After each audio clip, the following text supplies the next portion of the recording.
husband threw his pregnant wife out on the streets. Then the unthinkable happened.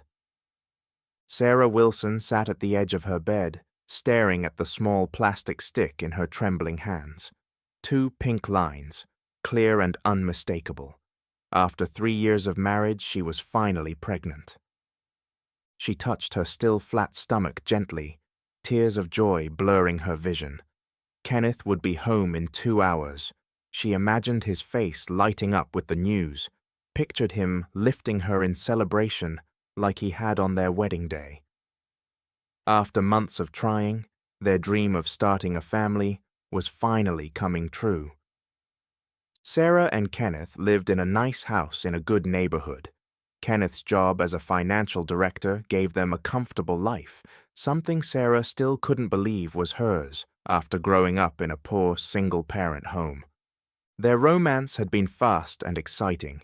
They met at a charity event where Sarah, a nurse, was volunteering. Kenneth walked up to her, jokingly asking for help because he was lovesick. He was confident but also kind. He sent her flowers at work and remembered little things about her. 6 months later, he proposed. The sound of her phone ringing pulled Sarah from her thoughts. It was her friend, Melissa. "Did you take the test?" Melissa asked immediately. "It's positive," Sarah whispered, joy making her voice shake. "I'm pregnant, Mel." "Oh my God! I knew it! When are you telling Kenneth?" "Tonight, I'm making his favorite dinner, that roast he loves. I even bought that expensive wine he likes, though obviously I won't be drinking any." "He's going to be over the moon," Melissa said confidently.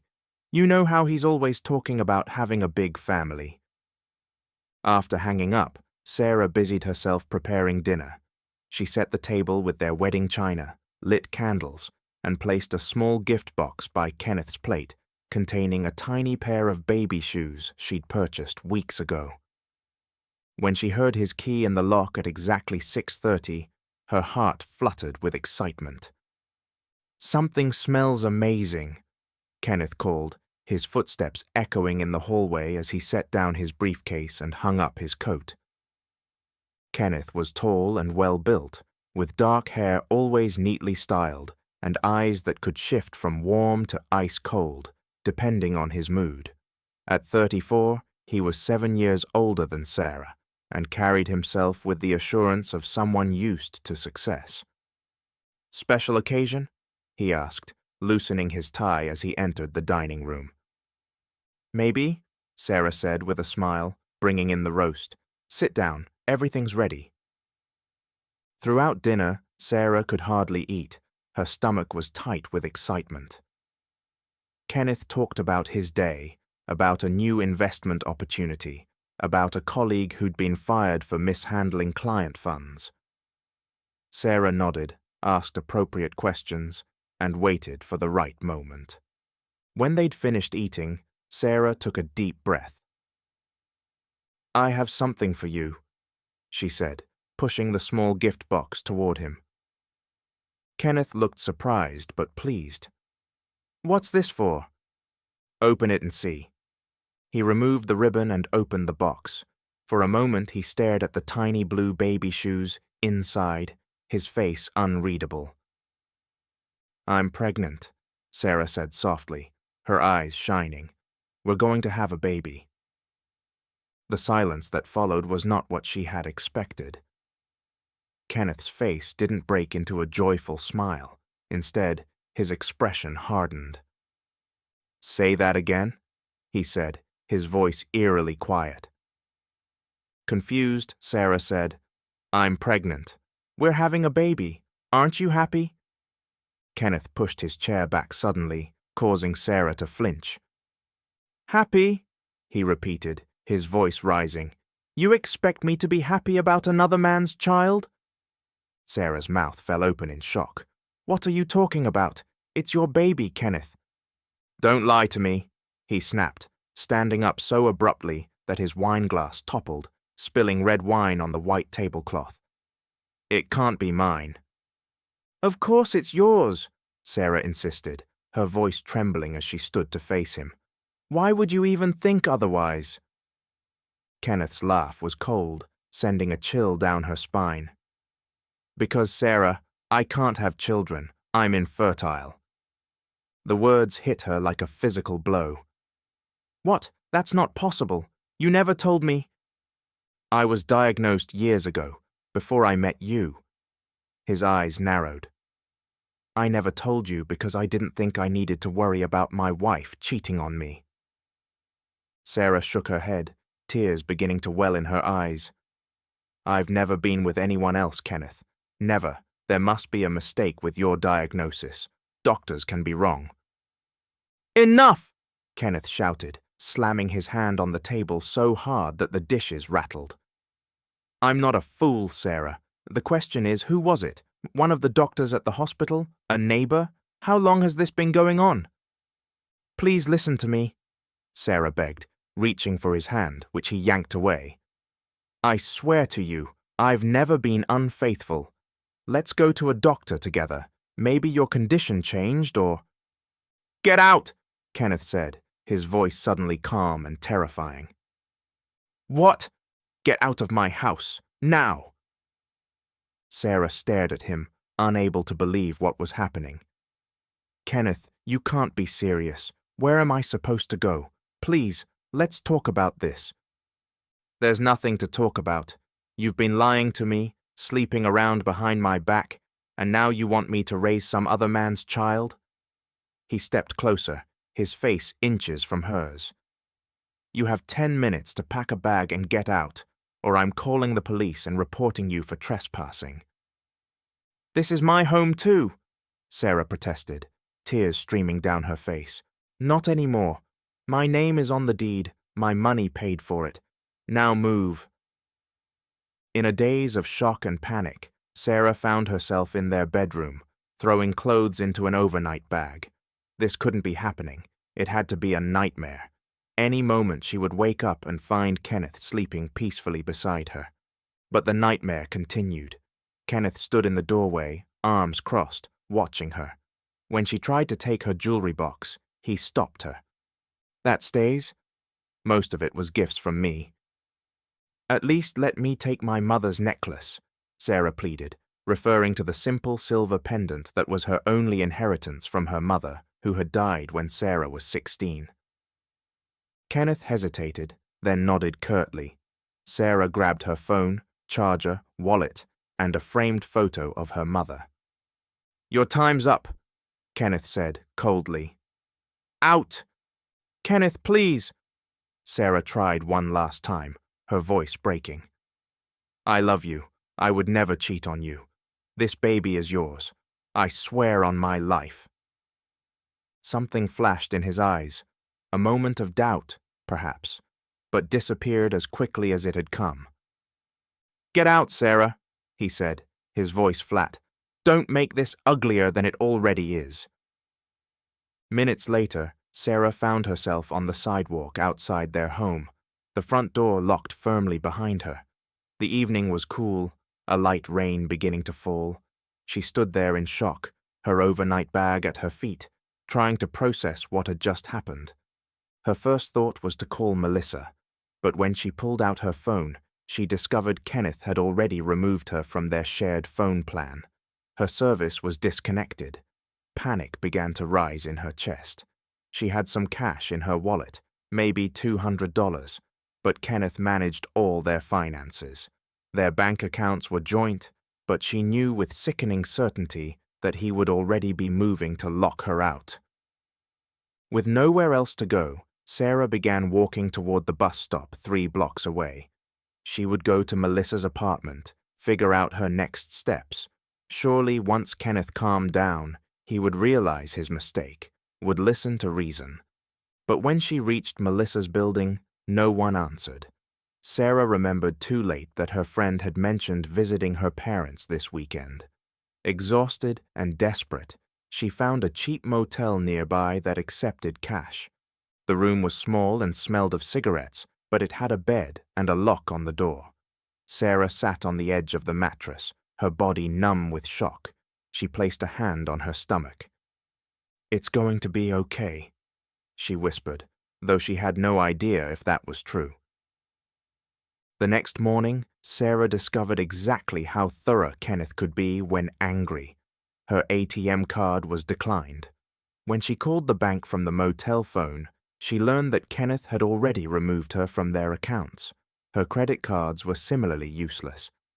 When she tried calling the hospital where she worked, she was informed that someone claiming to be her husband had called to say she was resigning for personal reasons. In the space of 12 hours, Kenneth had systematically torn apart her life.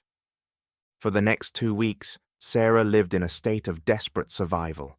When her motel money ran out, she found herself truly homeless for the first time in her life. Too ashamed to ask old friends for help, afraid of Kenneth's reaction if she reached out to anyone they both knew, she eventually found her way to a women's shelter downtown.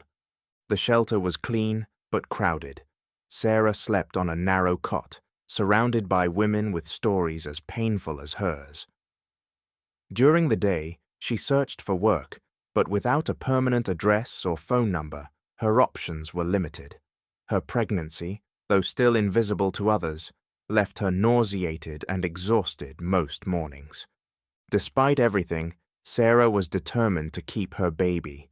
It was her child, regardless of what Kenneth believed. She found a free clinic for prenatal care and took the prenatal vitamins they provided religiously.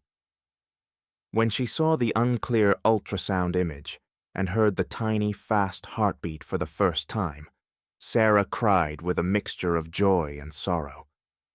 "Your daddy should be here," she whispered to her unborn child. "He would love you if he knew the truth."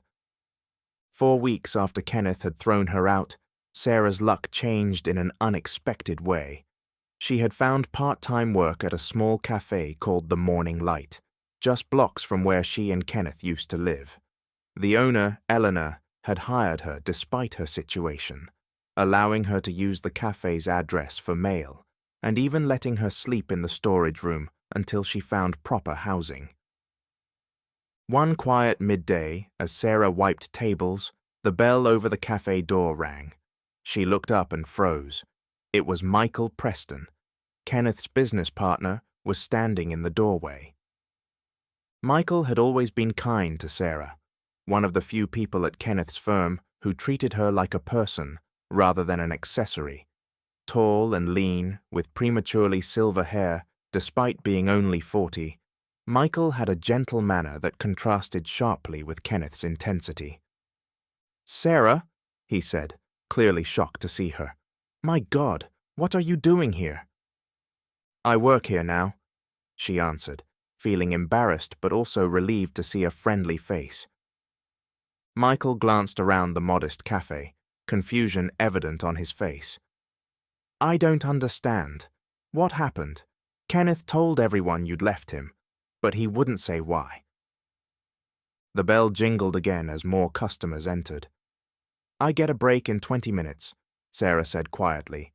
"If you want to wait, I can explain." Michael nodded, choosing a small table by the window. Sarah continued working, her mind racing. What should she tell him?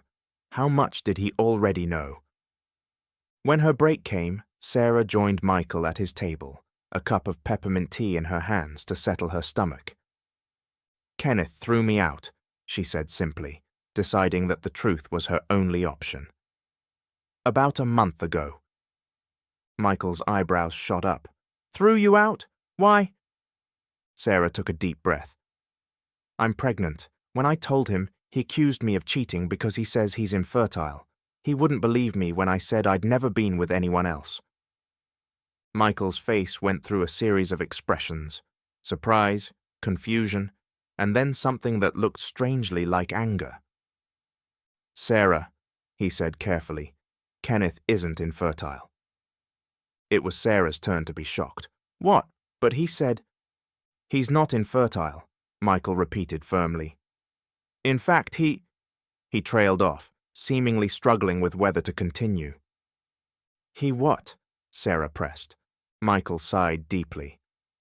"I probably shouldn't tell you this, but given the circumstances, Kenneth had an affair with my wife 2 years ago. She became pregnant. The child, a little boy, is definitely Kenneth's, They did DNA testing. The room seemed to spin around Sarah. He has a child. With your wife? Michael nodded grimly. My wife and I have since divorced, but yes, Kenneth pays child support, very discreetly. I only know because Caroline told me everything when we were separating. Sarah felt as though she might be sick. Why would he lie about being infertile? Why would he accuse me of cheating when he's the one who… Because Kenneth is a master at projecting his own failings onto others, Michael said. I've known him for 15 years. Whenever he's guilty of something, he accuses others of the same thing. It's how he copes with his own moral failures. Sarah's hands were shaking so badly that she had to set down her teacup. I don't understand. He seems so certain, so angry. There's more you should know, Michael said, his voice dropping lower. The reason I came to this part of town today, I've been looking into some financial discrepancies at the firm. Kenneth's handling of certain client accounts hasn't added up for months. I believe he's been embezzling funds. That's not possible, Sarah said automatically, defending the man who had cast her out without a second thought. Kenneth would never steal. I have evidence, Michael said gently. Significant evidence, enough that I'm meeting with the firm's attorneys tomorrow. Sarah sat in stunned silence, trying to absorb this new reality. The Kenneth she thought she knew, ambitious but honest, sometimes cold but fundamentally decent, had never existed. What are you going to do? Michael asked after a moment. I don't know, Sarah admitted. I have nowhere to go, no money. He froze me out of everything. Michael reached across the table, covering her hand with his own. Let me help you, Sarah. Not just because of what Kenneth did to you, but because it's the right thing to do. That same afternoon, Michael arranged for Sarah to meet with Patricia Lawson, one of the city's most respected divorce attorneys. Patricia listened to Sarah's story without interruption, her experienced eyes taking in Sarah's worn clothes and exhausted face. Under normal circumstances, this would be a straightforward case of abandonment and marital assets division, Patricia said when Sarah finished. But with these allegations of financial misconduct at Mr. Wilson's firm, things become more complicated and potentially more favorable for you. I don't want to ruin him, Sarah said softly. I just want what's fair for my baby. Fair would have been not throwing his pregnant wife onto the street, Patricia replied crisply. But I understand your sentiment. Here's what we're going to do. The next morning, as Sarah was serving coffee at the cafe, a breaking news alert on the television in the corner caught her attention. The TV screen showed Kenneth being escorted from the Westlake Investments building by 2 police officers, his hands cuffed behind his back. The news anchor's voice was crisp and professional. Financial Director Kenneth Wilson was arrested this morning on charges of embezzlement and wire fraud following an internal investigation at Westlake Investments. Sources say Wilson may have diverted as much as $3 million from client accounts over the past 18 months. As Sarah watched the news of Kenneth's arrest, a strange sense of calm settled over her. 2 days later, Sarah received another piece of unexpected news. Kenneth had been involved in a car accident while being transported between the courthouse and jail. Though not life-threatening, his injuries required surgery and specialized care. By a twist of fate that could only be described as cosmic irony, Kenneth was admitted to the very hospital where Sarah had worked. Though she no longer worked there, many of the nurses and doctors were her friends. Word spread quickly about Kenneth's treatment of his pregnant wife, and while no one would compromise their professional ethics in caring for him, neither did they go out of their way to make his stay comfortable. When Kenneth regained consciousness after surgery, his first visitor wasn't a friend or family member. It was Patricia Lawson, carrying divorce papers that granted Sarah half of all marital assets, full ownership of their home, and significant alimony and child support. Kenneth's parents, having learned the full truth from Michael, held a press conference and publicly denounced their son's actions and pledged their support to Sarah and their future grandchild. The same people who had once looked down on Sarah's humble beginnings now praised her dignity and resilience in the face of their son's cruelty. At 7 months pregnant, Sarah moved back into the house that had once been their home, now legally hers alone.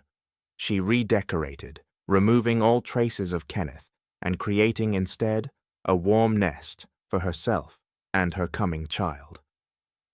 Michael helped her navigate the financial windfall from the divorce settlement, setting up accounts for her daughter's future education and securing Sarah's financial independence.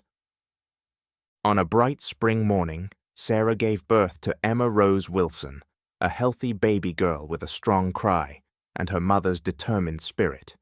In the delivery room with her were Melissa and Eleanor from the cafe, both of whom had become her fierce supporters. As for Kenneth, his fall was as swift and complete as his rise had been. Convicted of embezzlement, he was sentenced to 12 years in prison. The revelation of his affair with Caroline Preston and the existence of a child he had hidden destroyed what remained of his reputation. On Emma's first birthday, Sarah received a letter from Kenneth, his first communication since the night he'd thrown her out. It was brief, the handwriting unfamiliar and shaky. "I don't expect or deserve forgiveness," he wrote, "but I want you to know that not a day passes without regret for what I did. The man I was then seems like a stranger to me now. Please tell our daughter that she has a father who is trying to become someone worthy of knowing her someday." Sarah folded the letter carefully and placed it in a box where she kept mementos for Emma to see when she was older. She wasn't ready to forgive Kenneth, might never be, but she would not deny her daughter the chance to make her own decisions about her father when the time came. That evening, as Sarah put Emma to bed in the nursery that Michael had helped her paint sunshine yellow, she felt a profound sense of peace.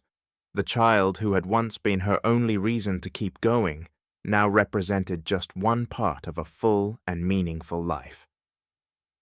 Sarah had resumed her nursing career, working part-time at a women's clinic where she specialized in helping expectant mothers in difficult situations. Her experience had given her a unique empathy that made her especially effective with women escaping abusive relationships.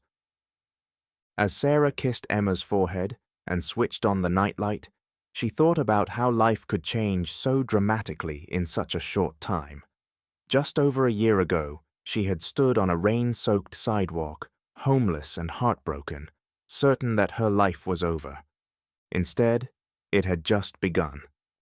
And that's the end of today's story. Thank you for watching. If you enjoyed this tale, don't forget to like, comment, and subscribe for more captivating stories. See you in the next one.